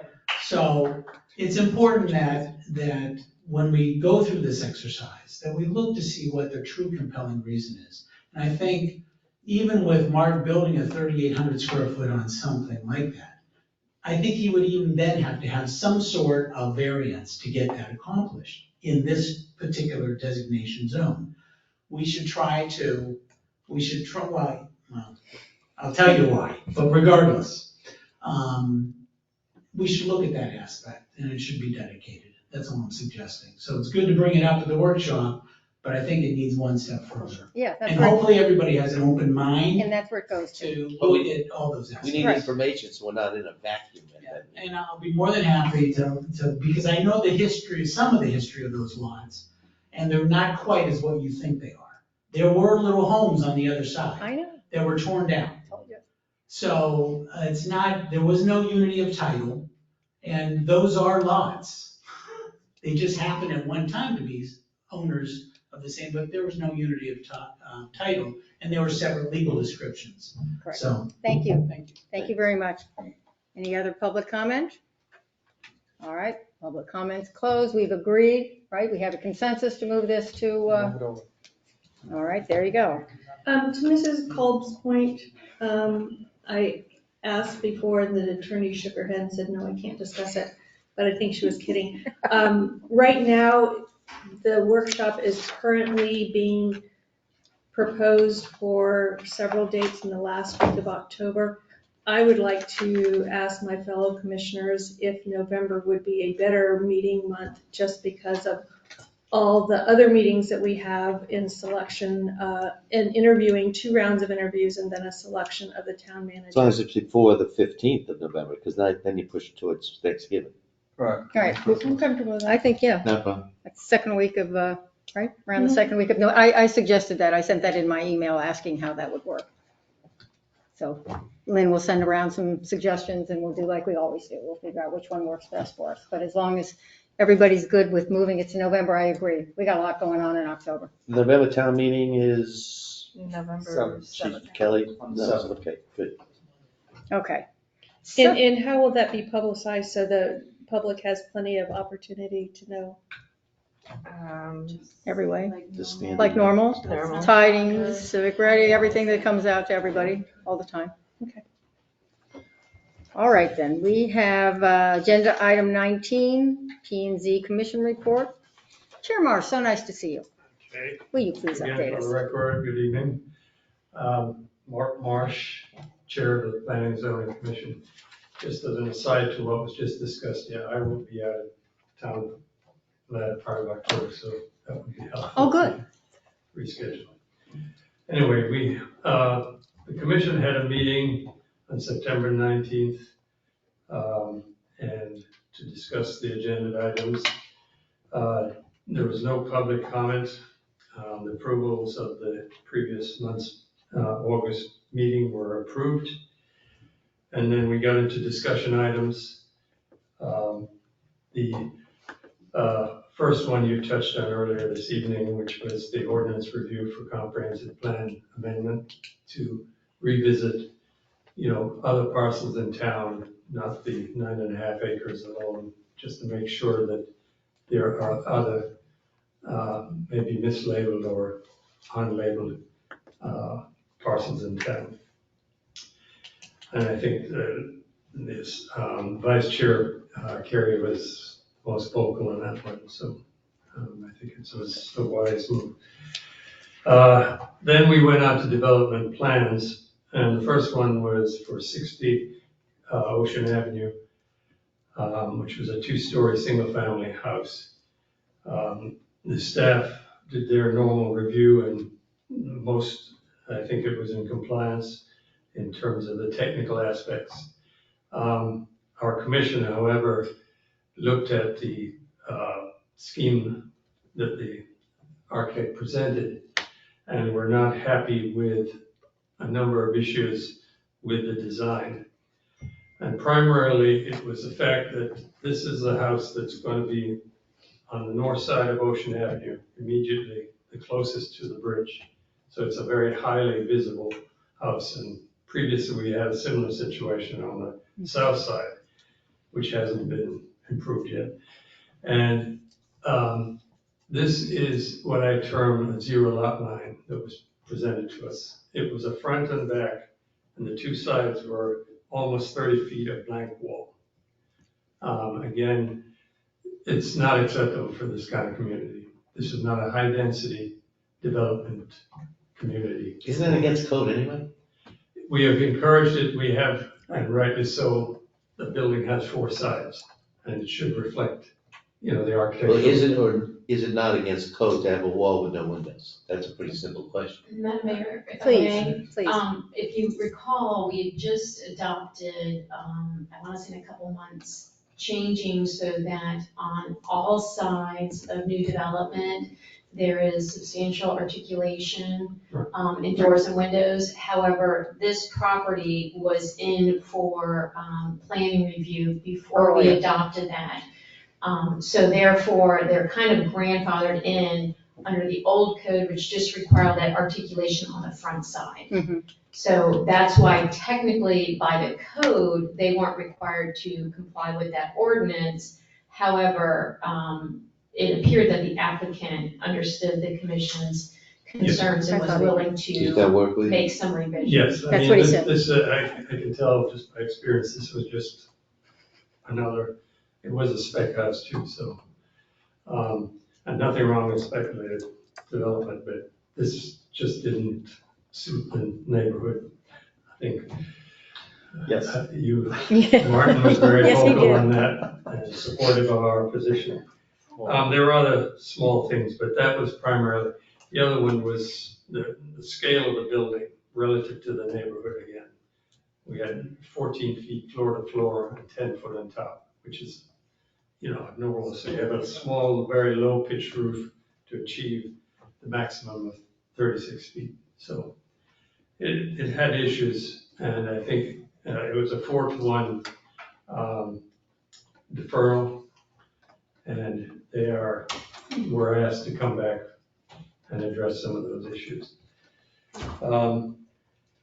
So that was the first application. Second was quite straightforward. It's a 2-story house on 2 Whitney Way, which is off Thompson. Most of the residents in town, I'm sure, wouldn't even know that it existed.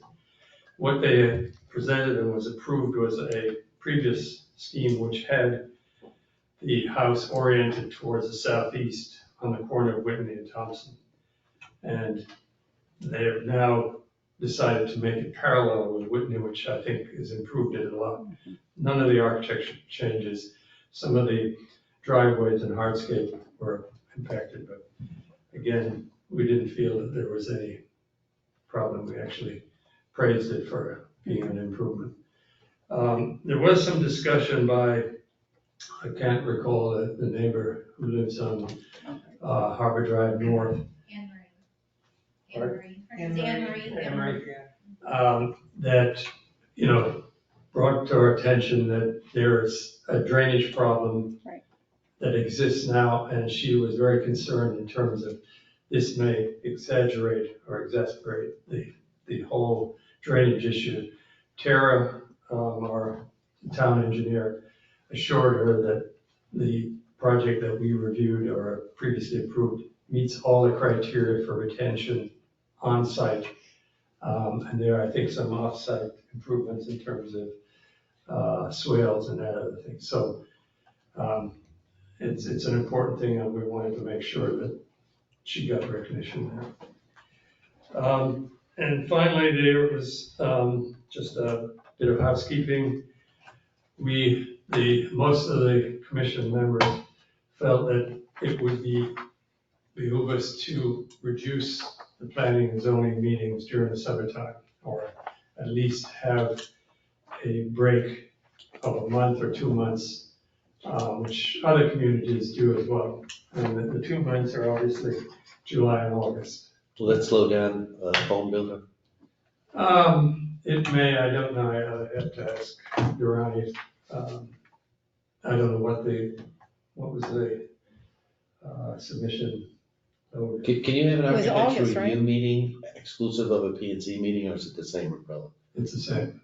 No, you can only, I mean, if there was a special reason that the members, the commission members were in town, then I think we would make, it's just that everybody travels in the summer, so it was just a thought. So we'll discuss that at the workshop as well.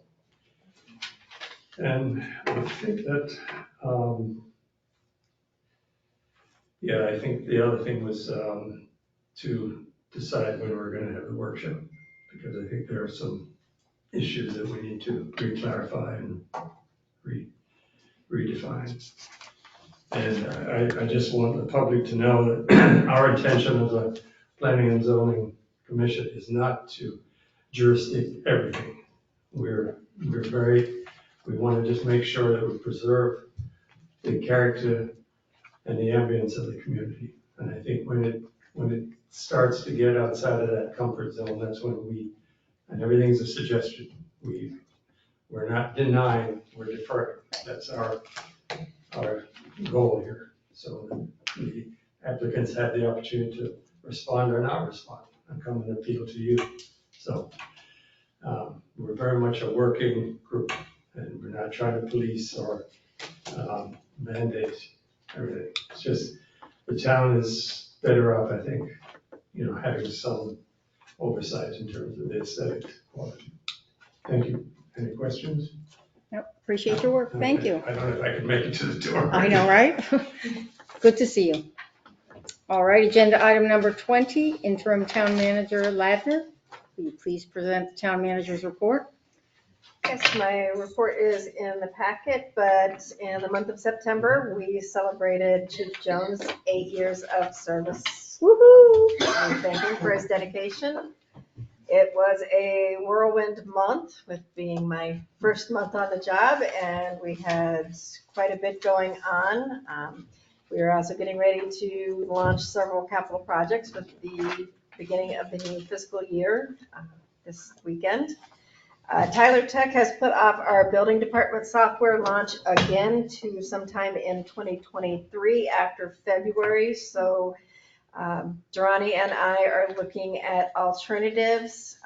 We've found a couple, and I have gotten a quote from one company that would potentially save the town $70,000 for the combination of the building and the financial software for full implementation. So we will be looking into that. Obviously, need to do a little more research on how quickly they can do the implementation, but if they can get us up and running very quickly, it would be a win-win for everybody. Have been in contact with FP&L on the last fight for Colony Crossing, but as much pressure as we're putting on them, I think they're a little bit busy right now with something that's far more serious. As well, FDOT with the crossing improvements on North Ocean. They were supposed to start that project today, but I think they are probably tied up on the west side of the state. We did start the improvements on the Porter Crossing today, so that is officially closed and will be closed for approximately 8 weeks. And I did attend the Policy Committee, Finance, Taxation, and Personnel Committee meeting in Kissimmee in September. The legislators are talking about a new possible homestead for second home owners that would affect some of our snowbirds. So we will be keeping an eye on that going to the new legislative session. Beyond that, we are starting the new fiscal year. Started it officially today and moving forward. We've got a busy October and I will be seeing a lot of all of you. Thank you very much. Agenda item number 21, Town Attorney Godot, do you have anything to report? I do not have anything to report, thank you. Wow. Okay, agenda item 22, Chief Jones, please present the police chief's report. Thank you. The content of the report is contained within your packet. Obviously, if there's any questions, I'll be more than happy to answer them. We did have an increase in alarm activity during the last cycle, mainly due to weather-related events and power outages that were obviously impacting alarm systems. Additionally, anybody who has a alarm system that is monitored by the police department is encouraged to communicate with us if you have not done so already. Due to some configuration changes and programming changes that will be required for your alarm system to continue to be monitored by the police department. We would also like to announce that we have started a fundraiser and donation program for Hurricane Ian and those who are impacted as public first responders in the West Coast. So anyone who has any items that they would wish to drop off to the police department or to town hall, please feel free to do so. Things like tarps, t-shirts, socks, underwear, all the things that public safety people need to go to work every day, as well as their families to be able to do that, as well as any monetary donations that you may wish to provide.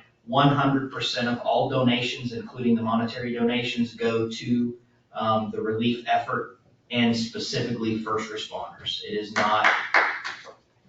not a percentage based. We don't take anything off of it. It's 100% to benefit them. We just feel like it's the right thing to do since we got as lucky as we did, and it's a good opportunity for us to show what we can do for other communities in the event we're not so lucky in the future. Correct. So obviously, anybody who's interested in supporting that, please feel free to reach out to us. If you have questions, I'll be more than happy to talk to you about it. The fire rescue report, as you heard the fire chief talk about it tonight, traffic and all these other things are starting to impact time, so they're paying a lot more attention to the times that are that we're seeing as far as response times. So that's obviously important to us.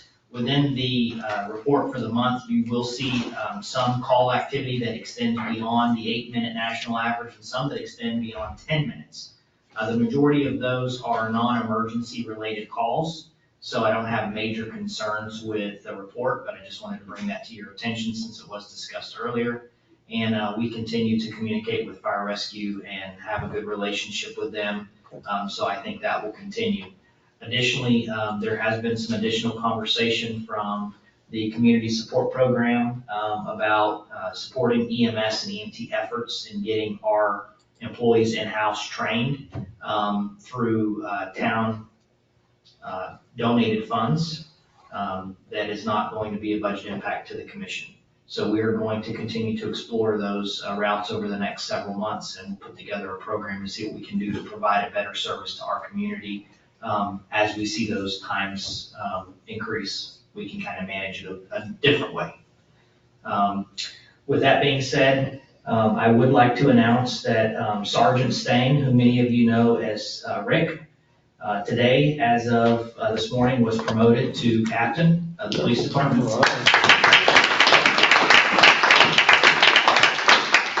He's been with the department, I believe, now at 9 years and has been a vital role over the last 12 months in making sure that we're working towards the accreditation process and professionalizing our organization, not just to be recognized by the community, but also to be recognized by other law enforcement agencies as an organization that's competent, capable, and willing to do what it takes to take care of our community and service the needs of our community.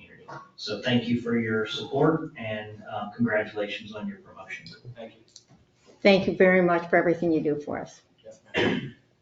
All right, we have the town engineer report was included in the meeting packages. I have two quick questions. Are you guys responsible for driving any collection over to the West Coast? Yes, we're probably be coordinating with the Martin County Sheriff's Office. Get one big truck. We're a good partner with them. We've been doing a lot of training with them over the last year. And they are sending teams back and forth, so we're probably gonna work with them to help get those items over there. I made a point, very small point. When I was driving here, you know the little flaggy guy that sits in this middle of the road and tells you it's a Yes. On the walkway? They're all gone. So we actually just put 4 of them in the dumpster on Friday. They were demolished over the last Run over. 14 days. Why suddenly? Well, I don't know that, we've constantly had problems, but Mhm. for us to have that many at one time is not normal. But those things are about $450 a piece, so every time one of them gets hit, it's a Wow. big expense for the town. So I think that we're probably in the future, Billy and I are probably gonna bring a presentation or option to the commission of maybe putting a sign on the side of the road instead of in the center of the road.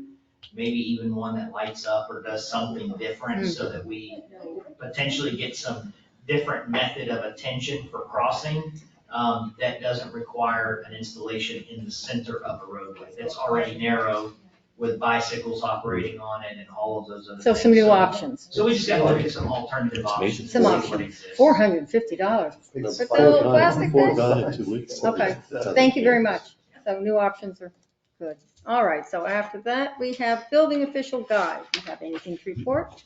Thank you very much, Madam Mayor. My report is included in the package. One thing I'd like to point out, however, is a comment on the right that actually shows a few permits that actually have been given early starts. I think I mentioned it, but I still want to mention some more. And of all of these as well, I believe 2 Whitney Way also had an early start. So a few of them had early starts as well, 3 Inlet and 54 Spanish. So what happens is while the permits are under review, we do allow contractors to go ahead and do site work, especially for pilings. They need to be in the ground. Sometimes the lot has to be elevated to a specific height. And this is probably about 6 days worth of work that can happen while we're still doing plan reviews. So, just tandem to what we had spoke about earlier, about us understanding the difficulties and the challenges that some contractors do have. This is one of the things that's never said, but we have to point it out that the building department is doing what they can, to assist contractors. Right. So many times when a contractor actually comes in and asks for 1 year, the truth is, they've actually probably been working for, 15 months. So, we do, try to help with, whatever we can. So, we're just moving along, trying to get, contractors, and homeowners, as quickly as possible to get the projects done. Not really looking for praise, but I just want to say that we're doing the best that we can every day to get construction done in the town. Thank you. Thank you very much. We know you are. All right, I just have a few things to say. One, woohoo, we got lucky on the hurricane, but thank you so much to staff because I know you guys were prepared and ready. I know everybody was here. You had your sleeping bag ready, so thank you very much for being ready to take care of us as we need. I thought I would fill you in very quickly on where we stand on the town manager process. September 16th, the application period closed. Our senior advisor reviewed the resumes.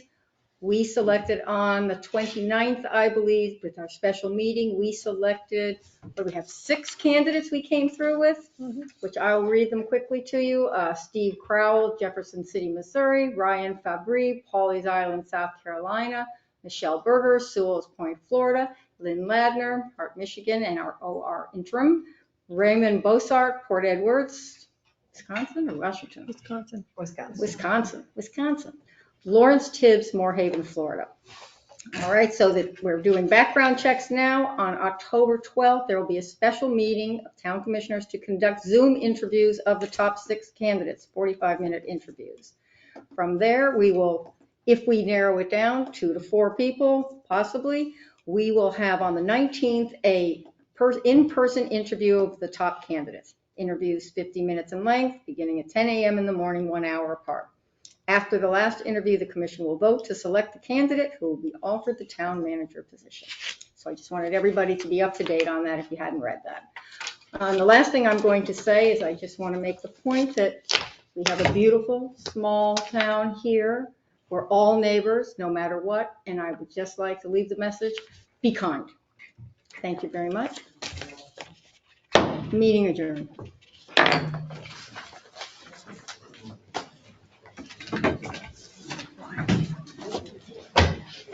That's a lot of paper. I like the fire guy. Why does he look so familiar? I know, he did, but he said he's Miami. You got It's so familiar though. the back. Can I say something? He's taunting. He wanted to be thrown out. I always expect it from the other one, not from that one. Doing everything? Yep. All right. Take care, guys. You too.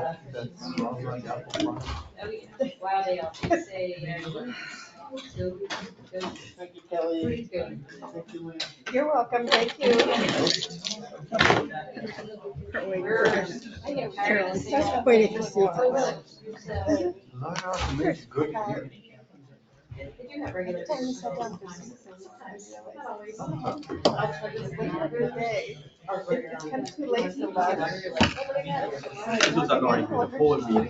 What? This thing is not fully. Oh. At least it didn't say asshole. Right? That's justifying them to me, at least they have a little bit of protein. What is it, OCD, right? At least one almond in them.